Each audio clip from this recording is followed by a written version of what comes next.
नमस्कार दोस्तों, स्वागत है आपका सक्सेस मंत्रा में, जहां आपको मिलेगी प्रतियोगी परीक्षाओं की पूरी तैयारी आसान और स्मार्ट टिप्स के साथ, ताकि आप हर परीक्षा में सफलता की ओर बढ़ सकें। आज हम एक बहुत ही खास टॉपिक पढ़ने जा रहे हैं, जो है क्लास 6 की एनसीईआरटी सोशल साइंस का चैप्टर नंबर 4, जो कि हिस्ट्री का एक महत्वपूर्ण विषय है, जिसका नाम है इतिहास की समय रेखा एवं उसके स्रोत। तो चलिए शुरू करते हैं। पृथ्वी पर जीवन का विकास कैसे हुआ? यह चित्र हमें दिखाता है कि धरती पर जीवन कैसे शुरू हुआ और धीरे-धीरे कैसे बदलता गया। इसे ही हम जीवन का विकास कहते हैं। इसमें एक खास बात दिखाई गई है कि धरती बहुत ज़्यादा पुरानी है, लेकिन इंसान का इतिहास बहुत नया है, यानी हम लोग बहुत बाद में आए। लगभग 4.54 अरब साल पहले क्या हुआ? लगभग 4.5 अरब साल पहले ये धरती बनी थी। उस समय ना तो पेड़ थे, ना जानवर, ना इंसान, सिर्फ गर्मी, पत्थर, गैस और धीरे-धीरे कुछ बैक्टीरिया जैसे छोटे जीव पैदा हुए। यहीं से धरती की शुरुआत हुई थी। इसे हम प्रारंभिक स्थिति या प्रथम जीवाणु का समय भी कह सकते हैं। 2.33 अरब वर्ष पूर्व वातावरण में इस समय ऑक्सीजन बनने लगी थी। इसके बाद धीरे-धीरे बहुकोशिकीय जीव, समुद्री पौधे, प्रवाल और मछलियां विकसित हुईं।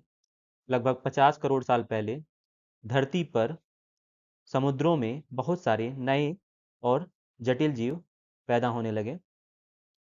इनमें ऐसे जीव भी थे जिनके शरीर में रीढ़ की हड्डी नहीं थी, जैसे जेलीफिश, केकड़े इत्यादि। लगभग 30 करोड़ साल पहले सरीसृप नाम के जानवरों का विकास हुआ। इनमें सबसे मशहूर थे डायनासोर। डायनासोर के बाद पक्षी और स्तनधारी उत्पन्न हुए और लगभग 10 करोड़ वर्ष पूर्व फूल और मधुमक्खियों जैसे परागण करने वाले जीवों का विकास हुआ। और लगभग 10 लाख वर्ष पूर्व प्रारंभिक मानव होमो सेपियंस के पूर्वज का विकास हुआ। और लगभग 3 लाख वर्ष पूर्व आधुनिक मानव होमो सेपियंस का प्रकट होना। लगभग 6,500 वर्ष पूर्व लेखन का विकास और मानव सभ्यता की शुरुआत शुरू हुई। कई लोग पृथ्वी के इतिहास को जानने की कोशिश करते हैं। वे यह समझना चाहते हैं कि हमारी पृथ्वी कैसे बनी और समय के साथ इसमें क्या-क्या बदलाव हुए।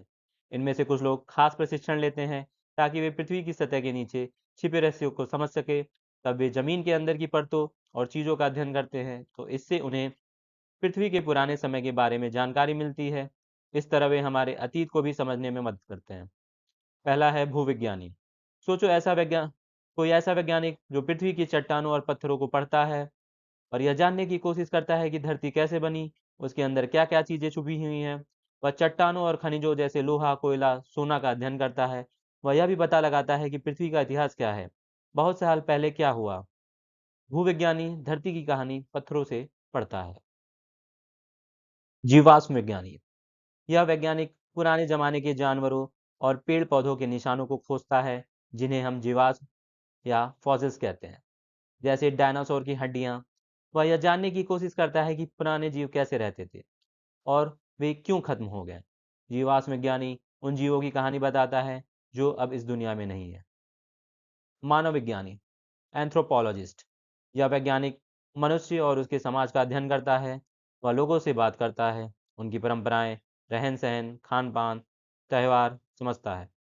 उसे यह जानना होता है कि मनुष्य ने कैसे सभ्यता बनाई और समाज में कैसे बदलाव आया।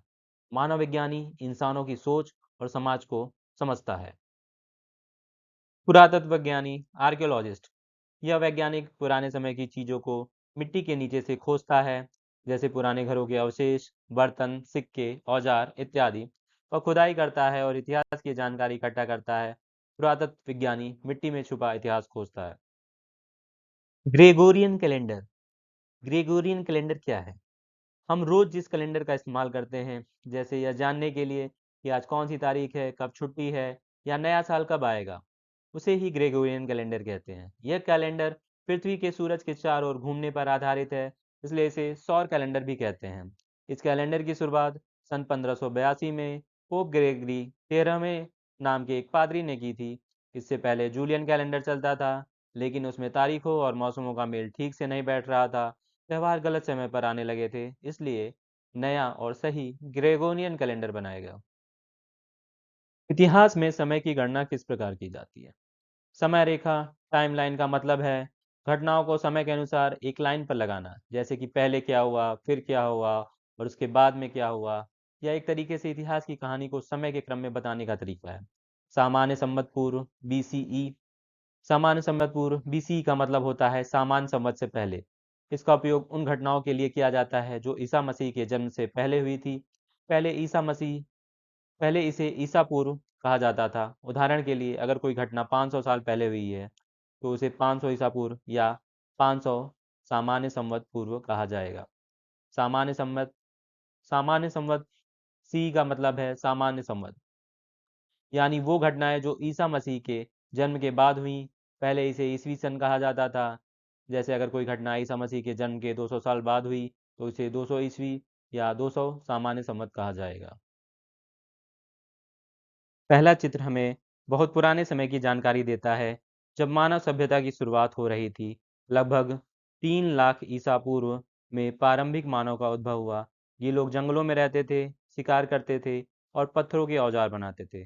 फिर लगभग 40,000 ईसा पूर्व में दुनिया के अलग-अलग हिस्सों में लोगों ने गुफाओं की दीवारों पर चित्र बनाना शुरू किया। इन चित्रों को शैल चित्र कहा जाता है। ये हमें बताते हैं कि तब के लोग जानवरों और अपने जीवन के बारे में क्या सोचते थे। लगभग 14,000 ईसा पूर्व में हिमयुग यानी कि आइस एज का समय था। इस समय पृथ्वी का बड़ा हिस्सा बर्फ से ढका हुआ था, ठंड बहुत ज़्यादा थी और इंसान को जीवित रहने के लिए नए तरीके अपनाने पड़े। दूसरा चित्र हमें बताता है कि 12,000 ईसा पूर्व के बाद पृथ्वी पर बड़ा बदलाव आया। उस समय अंतिम हिमयुग का समापन हुआ और मौसम गर्म होने लगा। बर्फ पिघलने से नदियां बनी और धरती पर खेती के लिए अच्छा माहौल तैयार हुआ। लगभग 8,000 ईसा पूर्व में लोगों ने एक जगह स्थायी रूप से रहना और खेती करना शुरू किया। अब उन्हें रोज रोज भोजन की तलाश में भटकना नहीं पड़ता था। उन्होंने पशुपालन भी सीखा। लगभग 6,000 ईसा पूर्व तक लोग मिट्टी के बर्तन बनाना सीख गए थे। ये बर्तन भोजन और पानी रखने के काम आते थे। भारतीय उपमहाद्वीप में भी यह तकनीक विकसित हो चुकी थी। 5,000 ईसा पूर्व में मेसोपोटामिया, आज का इराक में दुनिया का पहला नगर बसाया गया। इससे मानव सभ्यता ने नई दिशा पाई। लगभग 4,000 ईसा पूर्व में लोगों ने तांबे का उपयोग शुरू किया। इससे औजार और हथियार मजबूत बनने लगे और लगभग 2,500 से 1900 ईसा पूर्व के बीच भारत में सिंधु सरस्वती सभ्यता, इंडस वैली सिविलाइजेशन विकसित हुई। यह उस समय की सबसे उन्नत सभ्यताओं में से एक थी, जहां लोग अच्छे घर, सड़कें और नालियां बनाते थे। लगभग 563 ईसा पूर्व में गौतम बुद्ध का जन्म हुआ था। वे बहुत महान विचारक और धर्मगुरु थे। उन्होंने लोगों को सच्चाई, करुणा और अहिंसा का मार्ग दिखाया। उनके विचारों से बौद्ध धर्म की शुरुआत हुई, जो आज भी कई देशों में माना जाता है। 268 ईसा पूर्व से 232 ईसा पूर्व तक सम्राट अशोक का शासन रहा। वे भारत के महान सम्राटों में से एक थे। युद्धों से दुखी होकर उन्होंने बौद्ध धर्म अपनाया और पूरे देश में शांति और धर्म का संदेश फैलाया। 1 ईस्वी में ईसा मसीह का जन्म हुआ, जो ईसाई धर्म के संस्थापक थे। उनके जन्म से ही सालों की गिनती शुरू होती है, यानी ईसा पूर्व बीसीई और ईसवी सीई। सन 2000 हमारे वर्तमान काल मॉडर्न एरा का हिस्सा है। यह वो समय है जब विज्ञान, तकनीकी और सभ्यता बहुत आगे बढ़ चुकी है और दुनिया आपस में जुड़ी हुई है। जब हम पुराने समय की घटनाओं को समझना चाहते हैं, जैसे राजा रानी का जीवन, युद्ध, व्यापार, समाज या लोगों की जीवन शैली, तो हमें उन चीजों की जरूरत होती है जो उस समय की सच्ची झलक दिखाएं। ऐसी चीजों को ही इतिहास के स्रोत कहा जाता है। भौतिक स्रोत ये वे चीजें होती हैं जिन्हें हम देख या छू सकते हैं, जैसे पुराने बर्तन, औजार, हथियार, इमारतें, मूर्तियां, सिक्के, आभूषण और कपड़े। इनसे हमें पता चलता है कि उस समय के लोग कैसे रहते थे, क्या खाते थे और किस तरह के कपड़े पहनते थे। दूसरा है लिखित स्रोत, रिटन सोर्सेज। ये वे बातें हैं जो लिख कर छोड़ी गई, जैसे अभिलेख, पांडुलिपियां, ताम्रपत्र, पुराने दस्तावेज और साहित्य। इनसे हमें पुराने राजाओं के शासन, युद्धों, कानूनों और धार्मिक परंपराओं की जानकारी मिलती है। तीसरा है मौखिक स्रोत, ओरल सोर्सेज। ये वे बातें हैं जो लोगों ने पीढ़ी दर पीढ़ी सुनाई है, जैसे लोक गाथाएं, गीत, कहानियां और बुजुर्गों की बातें। इनसे हमें गांव और जनजातीय समाज के इतिहास को समझने में मदद मिलती है। वैज्ञानिक स्रोत, साइंटिफिक सोर्सेज। ये नई तकनीक से मिले प्रमाण होते हैं, जैसे डीएनए अध्ययन, जलवायु की जांच, खुदाई की गई वस्तुओं का अध्ययन और रेडियो कार्बन डेटिंग। इनसे हमें पुराने समय की जलवायु, लोगों के जीवन और उनके स्वास्थ्य के बारे में जानकारी मिलती है। आधुनिक स्रोत मॉडर्न सोर्सेज पिछले 200 से 300 साल के इतिहास को समझने में ये काम आते हैं। इसमें अखबार, पत्रिकाएं, सरकारी रिपोर्ट, टीवी, रेडियो, इंटरनेट और फिल्में शामिल हैं। इनसे हमें आज़ादी की लड़ाई, स्वतंत्र भारत और आधुनिक समाज की जानकारी मिलती है। मानव इतिहास का प्रारंभ। मानव इतिहास का प्रारंभ कैसे हुआ? मानव यानी कि होमो सेपियंस लगभग 3 लाख वर्ष पहले पृथ्वी पर रहने लगे। यह समय हमें बहुत लंबा लगता है, लेकिन पृथ्वी के इतिहास की तुलना में यह एक बहुत छोटा सा हिस्सा है। अब हम जानेंगे कि हमारे शुरुआती पूर्वज कैसे रहते थे, उनका जीवन कैसा था। आदि मानव को प्रकृति से कई तरह की चुनौतियों का सामना करना पड़ता था, इसलिए वे एक दूसरे की मदद करने के लिए समूहों या टोलियों में रहते थे। वे मुख्य रूप से शिकार करते और खाने योग्य पौधे व फलों को इकट्ठा करते थे, यानी उनका जीवन भोजन और आश्रय की तलाश पर निर्भर था। वे शायद यह भी मानते थे कि मरने के बाद भी जीवन किसी रूप में जारी रहता है। ये समूह अस्थायी शिविरों, चट्टानों के नीचे बने आश्रयों या गुफाओं में रहते थे। वे एक दूसरे से बात करने के लिए कुछ भाषाओं का प्रयोग करते थे जो अब लुप्त हो चुकी हैं। उन्होंने आग का उपयोग करना सीखा, जिससे उनका जीवन आसान हुआ। पत्थर के औजार जैसे कुल्हाड़ियाँ, ब्लेड और नुकीले तीर उन्होंने खुद बनाए। दुनिया भर की कई गुफाओं में बने चित्र हमें उनके जीवन की झलक दिखाते हैं। कुछ चित्र सरल आकृतियों और प्रतीकों के हैं, जबकि कुछ में जानवरों और इंसानों के दृश्य बने हैं। समय के साथ उन्होंने पत्थरों, मनकों और जानवरों के दांतों से बने आभूषण पहनने शुरू किए। कभी-कभी वे दूसरों समूहों से इन चीजों का आदान प्रदान भी करते थे। पहली उपज। एक लंबे समय में पृथ्वी की जलवायु में कई बड़े बदलाव हुए। एक समय ऐसा था जब पूरी धरती बहुत ठंडी थी और इसका बड़ा हिस्सा बर्फ से ढका हुआ था। इस समय को हिम युग कहा जाता है। जब मौसम धीरे धीरे गर्म होने लगा तो बर्फ पिघलने लगी और उसका पानी नदियों में भर गया। बाद में यह पानी समुद्रों में मिल गया। हिम युग लगभग 1 लाख पहले शुरू हुआ था और करीब 12,000 साल पहले खत्म हुआ। हिमयुग के बाद पृथ्वी पर इंसानों के रहने लायक स्थिति बन गई।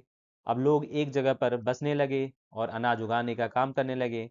उन्होंने गाय, बकरी जैसे जानवरों को पालतू भी शुरू बनाना भी शुरू किया। जब भोजन अधिक मात्रा में मिलने लगा तो लोगों के समूह बड़े और मजबूत होने लगे। वे नदियों के किनारे बसने लगे, क्योंकि वहां न सिर्फ पानी मिलता था बल्कि मिट्टी भी बहुत उपजाऊ होती थी, जिससे खेती करना आसान हो गया। होप सो हमारा यह वीडियो आपको अच्छा लगा होगा। अगर अच्छा लगा है तो प्लीज़ वीडियो को लाइक करना ना भूलिए। अगर आप ऐसे ही रेगुलर अपडेट चाहते हैं तो हमारे चैनल सक्सेस मंत्रा को सब्सक्राइब करना ना भूलें। Thank you.